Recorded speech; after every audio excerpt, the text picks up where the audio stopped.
Shalom Obracha, je voudrais vous souhaiter une bonne journée, que le bon Dieu vous protège, vous donne bracha v'atzlacha. Shalom et paix pour tout Am Israël là où ils sont. Et Shalom alot Israël harim eyavu eze memona yoshavai satel modelecha. Alianu shomrecha inelanu v'lishan shomei Israël odno shomrecha onatzilcha alei dimenecha. Yomam Hashem yishakek balel Adonai shmacham kora shmot asher Adonai. Shmot tzetecha ubrecha me'ata ve'ad olam.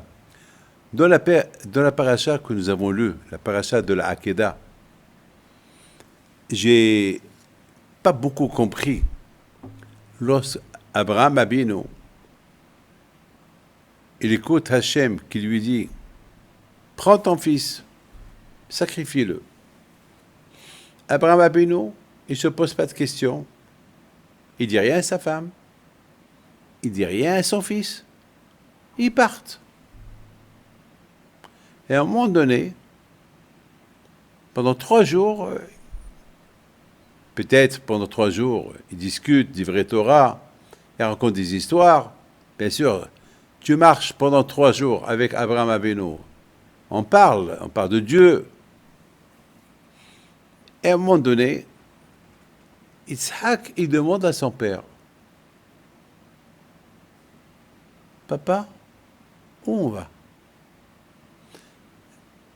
Alors, son père, il lui dit, on va faire un sacrifice. Il lui dit, papa, je vois le bois pour brûler le sacrifice, je vois le couteau, je vois le feu, mais je ne vois pas le mouton. Et Abraham, il le regarde, il lui dit, ben le mouton, mon fils, c'est toi. C'est toi. Hachem, il a choisi comme mouton, toi. Et la Torah, il dit, Vaïlchou shenem yahdav. Yitzhak, il ne répond pas. Il continue. Il est d'accord avec lui. C'est choquant. Très, très, très choquant. Je ne comprends pas. Pourquoi Abraham Abinu, il n'a pas préparé son fils? Mes amis, Yitzhak, il n'était pas bébé. Yitzhak Abinu, il avait 37 ans. Il fallait le préparer. Abraham, il ne le prépare pas. Mais Yitzhak Abinu, il aurait pu avoir une crise cardiaque. Vous imaginez, vous marchez avec votre fils, et à un moment donné, ton fils, il te dit, papa, où on va? Tu lui dis, ben, je te prends pour tout sacrifier. Ou il va se sauver, le monsieur, ou bien il va dire, mais t'es fou. Pourquoi? Je suis un bébé, tu fais de moi ce que tu veux. Pourquoi Abraham Abinu, il n'a pas préparé son fils? Vous savez, mes amis, cette semaine, j'ai écouté quelqu'un qui était chez le médecin.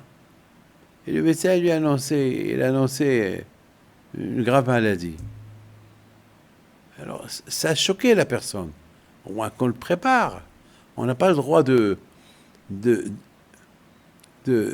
dire quelque chose, d'annoncer à quelqu'un une mauvaise nouvelle comme ça. Vous savez, on ne va pas rentrer dans une chambre et dire « Hé, ton père, il est mort !» Ça choque. Vous savez que Hacham me disent que même lorsqu'un monsieur rentre chez lui, il faut qu'il tape à la porte. Même si c'est chez lui, il faut qu'il tape à la porte avant de rentrer. Pourquoi? Parce qu'il faut se faire, il faut se faire connaître. Moi, je suis très contre les médecins qui annoncent des choses comme ça, des mauvaises nouvelles comme ça aux patients. Donc, préparez-les.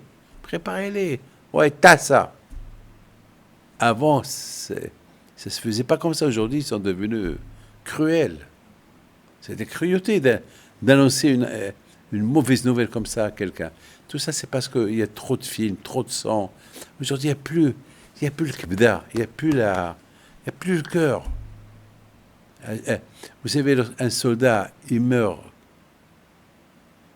Dieu préserve. L'armée, il vient annoncer aux parents, Ça prend du temps. Ils annoncent pas tout de suite, petit à petit, pour ne pas dire la nouvelle tout de suite. Pourquoi Abraham Abinu, il n'a pas préparé son fils? Il veut dire, tu sais mon fils, je vais te prendre, c'est Hachem, il veut que je te sacrifie. Et son fils va dire oui, mais pas lui annoncer comme ça. Hachem, papa, où on va? Eh ben, on va pour te sacrifier. C'est vrai. On a vu la Torah qui dit qu'Abraham Abinu alav shalom, pour lui, ce n'était pas un problème. Il n'avait pas besoin de préparer son fils. Parce qu'Abraham Abinu, lui-même, il s'est sacrifié pour l'amour d'Hachem. Lorsque Nimrod lui a dit, tu te prosternes devant l'idolâtrie ou je te brûle, Abraham lui a dit, brûle-moi. Yitzhak Abinu, il est né, il a grandi dans l'amour d'Hachem. Il est né dans l'amour d'Hachem. Il aimait tellement Hachem qu'Abraham, il savait que même s'il lui dit que subitement, Hachem, il faut que je te sacrifie tout de suite, Yitzhak ne va pas dire non. Yitzhak va dire oui.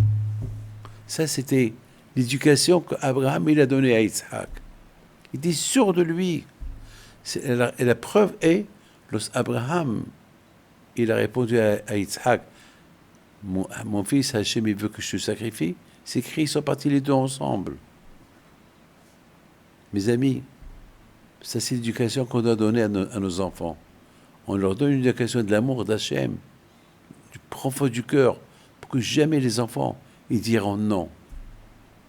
Toujours ils diront oui. Tout ce qu'on va leur demander, ils vont dire oui.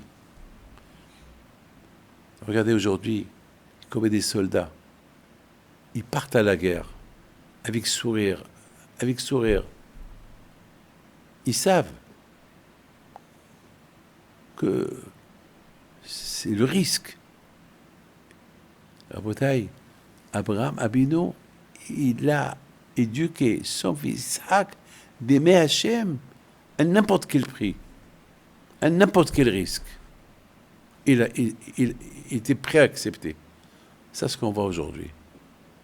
Tous ceux qui partent à la guerre, ils savent, c'est risqué, mais ils vont avec l'Emouna, ils vont pour Hachem. Que le bon Dieu vous protège, vous donne la santé. Que Hachem protège toi, Israël, Amérique.